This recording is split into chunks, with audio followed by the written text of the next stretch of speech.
Hello, j'espère que tu vas bien. C'est parti pour le message hebdomadaire, le message intuitif de la semaine. Donc comme d'habitude, on commence par un gribouillage.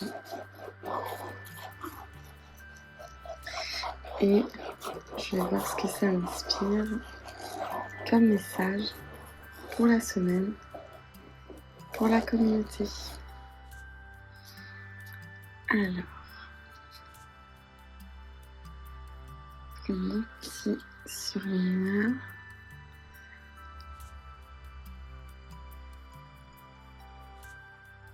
Je vois un grenouille ici,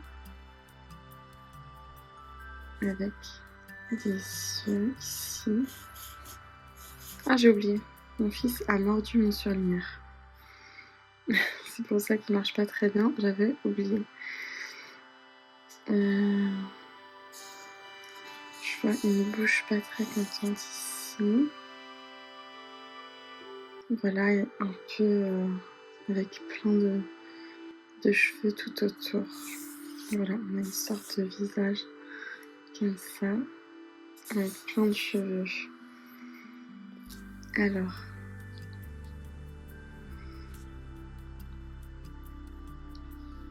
qu'est-ce que ça m'inspire, cette femme pas très contente?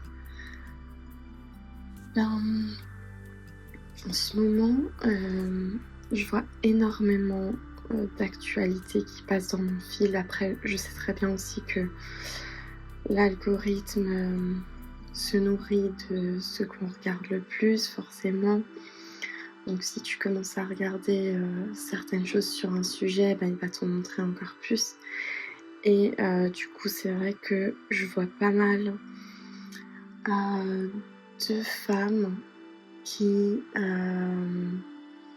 ont vécu des choses pas très drôles, voire horribles, qui en ont marre de ce monde et de ce rôle qui est parfois difficile. Je parle de ce rôle tout simplement d'être une femme dans le monde dans lequel on vit. Et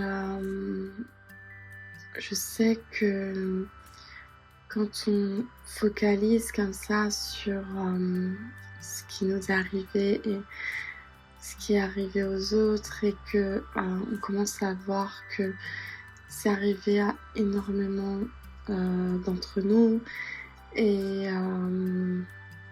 on commence à ne voir plus que par ce prisme. Et je trouve que même si c'est difficile, c'est important aussi de te focaliser sur tout ce qui est bien dans ce monde. Je suis la première à me méfier, notamment par rapport à mes enfants, parce que forcément j'ai envie qu'il arrive rien à mes enfants, que Dieu m'en préserve, que Dieu préserve les vôtres aussi pour celles qui en ont.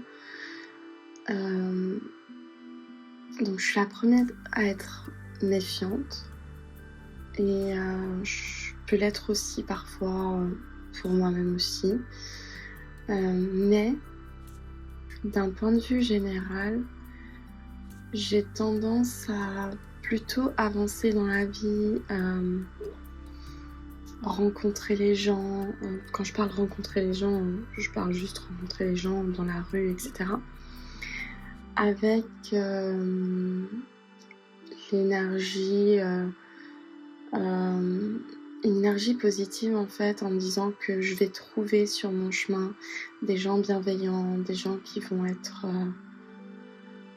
sympas avec moi, qui vont m'accepter comme je suis, etc. Même si je peux avoir cette méfiance aussi. Voilà, moi-même j'ai vécu énormément de choses, mais voilà, j'ai plus tendance à me dire que sur mon chemin, je vais avoir des gens bienveillants, je vais avoir des gens cool, sympas, même des gens qui vont, si besoin est, me défendre. Donc j'aime bien partir plutôt avec cette énergie-là. Parce que je sais pour l'avoir vécu que voilà, malgré que je porte le voile et que j'ai vécu dans une grande ville pendant plusieurs années, que maintenant je vis à la campagne, j'ai eu très très peu faire à des personnes qui étaient vraiment racistes de face comme ça, qui vraiment me disaient un truc pas cool. Et en fait, justement parce que j'ai toujours cette énergie où je me dis que je vais rencontrer des gens qui vont être cool avec moi. Et peut-être que voilà, j'en ai rencontré des gens racistes mais qui m'ont juste rien dit et qui ont parlé derrière mon dos. Et peu importe en fait. Hein. De toute façon, j'ai le cas dans ma propre famille. Donc voilà, sans vouloir m'étaler sur le sujet. Mais les fois où j'ai eu par contre des personnes voilà, justement un petit peu moins cool ou qui m'ont envoyé des trucs en pleine face, c'était justement quand j'étais dans cette énergie-là. C'était justement un jour par exemple où je suis sortie de chez moi hyper de mauvaise humeur et enfin de mauvaise humeur. Ouais, j'étais pas bien, j'étais vraiment pas bien et je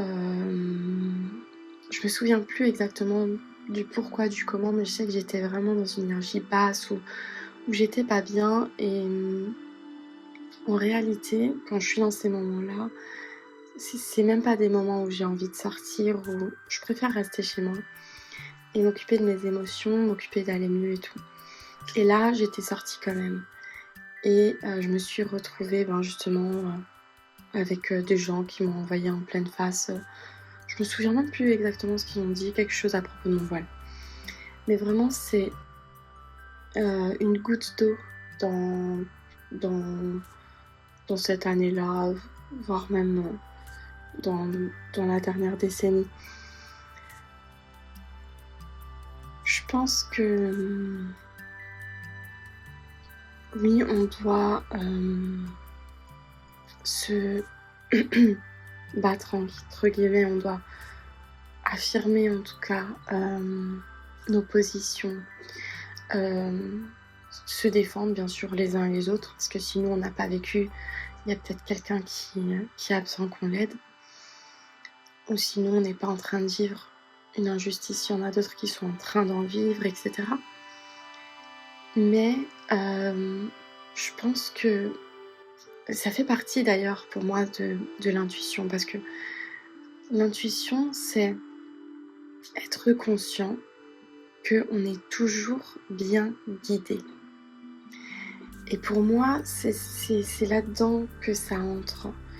Le fait d'être bien guidé, ça va faire aussi que tu vas potentiellement, quand tu écoutes ton intuition, justement, voilà, j'ai l'intuition tout simplement d'aller acheter un jus d'orange.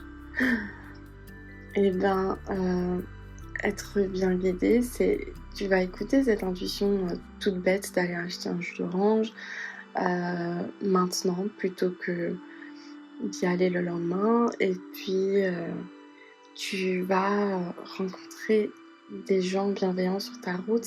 Pour moi, ça fait partie aussi de toutes ces intuitions-là et d'être bien guidée. Parce que comme je disais, la fois où je me suis pris des remarques en pleine face, peut-être que j'étais pas en train d'écouter mon intuition parce que j'étais complètement envahie par mes émotions. Et normalement, voilà quoi, ça aurait été mieux pour moi de prendre un temps pour ces émotions-là, pour les accueillir, les exprimer, m'en occuper chez moi, tranquillement, avant même de sortir. Et donc je pense que, je me rappelle même pas ce que j'ai fait, mais je pense que j'étais dans une injonction, dans je dois absolument faire ça, je dois sortir. Et dans mes émotions de frustration, de colère, je me souviens plus très bien. Et que du coup, voilà, c'est comme si j'avais refusé d'être bien guidée en n'étant pas dans mon intuition. Et je dis pas que ça nous empêche d'avoir des épreuves, loin de là, hein. On a tous des épreuves de toute manière dans notre vie, on peut pas, c'est pas parce qu'on va, vibrer positivement et cetera, qu'il va jamais rien nous arriver, loin de là. Ce que je dis, c'est qu'on peut quand même avoir confiance dans le fait qu'on peut être aussi bien guidé vers des personnes et qu'on peut, avec toutes les personnes différentes qu'il y a autour de nous, on peut être guidé vers des interactions avec des personnes bienveillantes, alors qu'il y a toutes sortes de personnes malveillantes, bienveillantes, etc. Et en fait aussi, cet état, par exemple, dans lequel j'étais, émotionnel, très bas, le fait que je me suis pas occupée de mes émotions et que je suis sortie dans cet état émotionnel très bas, au-delà du fait que j'ai pas écouté mon intuition et que du coup je pouvais pas forcément être en résonance avec des personnes bienveillantes, etc. Il y a aussi le fait que quand on est dans ces émotions très basses, on est tellement vulnérable. Et je sais pas si tu peux avoir un recul peut-être sur les personnes avec qui tu as été en interaction dans ta vie, en couple ou pas en couple, hein, ça peut être d'autres interactions. Rappelle-toi des interactions ou des relations qui ont été ce qu'on appellerait toxiques, néfastes, qui ont été pas agréables pour toi. J'aimerais que tu t'en rappelles. Et est-ce qu'au moment de commencer l'interaction avec ces personnes-là, est-ce que tu étais justement dans une certaine vulnérabilité, dans des émotions basses, dans une fragilité? Moi, personnellement, ça a été le cas. Et même quand j'étais dans ces émotions-là, quand j'étais dans cette vulnérabilité, cette fragilité, que j'ai rencontré des personnes qui n'étaient pas bonnes pour moi, ou avec qui j'ai eu des relations un peu toxiques, sachant qu'il faut être deux, hein, pour être une relation. Je suis pas en train de dire que c'était forcément des personnes toxiques, ça dépendait lesquelles d'entre elles. Mais j'étais toujours dans cet état de fragilité, de vulnérabilité. Et par contre, j'avais eu toujours cette petite intuition, mais je l'écoutais pas. Et je m'en rappelle à chaque fois. À chaque fois, j'avais les intuitions. J'avais les intuitions sur la personne, sur la situation, sur le fait que j'aurais dû partir de certains endroits, etc. Et je l'ai pas fait. Et c'est aussi parce que j'étais dans cet état de fragilité, de vulnérabilité que je l'ai pas fait. Parce que dans cet état aussi, quand on est dans cet état vraiment d'émotions basses et tout, en plus de ça, on n'a pas confiance en nous. Donc en plus de ça, on n'a pas confiance de suivre nos propres intuitions. Donc c'est là où c'est important, même pour pouvoir suivre notre intuition, de nous occuper de nos émotions, de nos fragilités, de nos blessures, de bien prendre soin de nous, pour avoir cette force aussi, cette force de suivre les intuitions. Et ça veut pas dire qu'on n'aura pas d'épreuves, ça veut pas dire qu'on n'aura plus jamais de personnes malveillantes dans notre vie ou qu'on se prendra rien dans la face. Mais on aura beaucoup plus de force et beaucoup plus de solutions et de réponses possibles. Et s'il n'y a pas de réponse possible, s'il n'y a pas de possibilités ou s'il y en a peu, au moins on aura la force de continuer d'avoir la foi.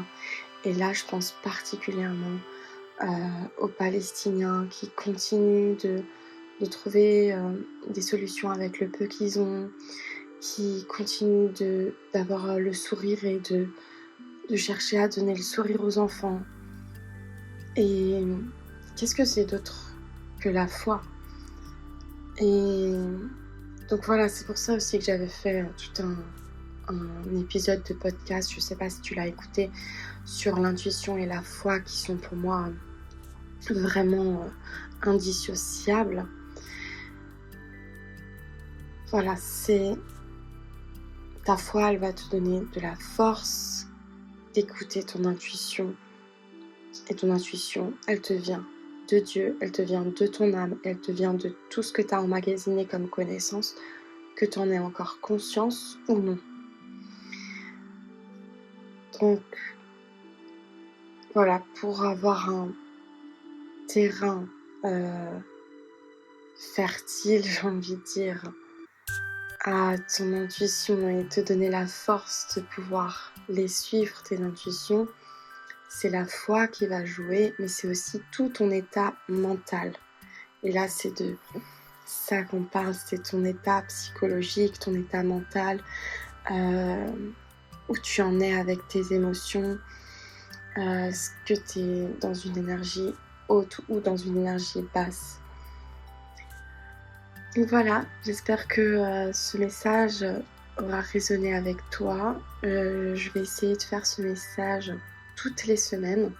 Si ça résonne avec toi aujourd'hui, fais-moi un petit commentaire. Si tu as envie de poursuivre chaque semaine, que ce format te plaît, dis-moi-le aussi ou mets un petit j'aime. Comme ça, je le saurai. Et puis, si tu veux aller plus loin, je t'invite à découvrir mon e-book Réveil intuitif. Je te mets le lien juste en dessous. Et je te dis à très vite pour un autre message.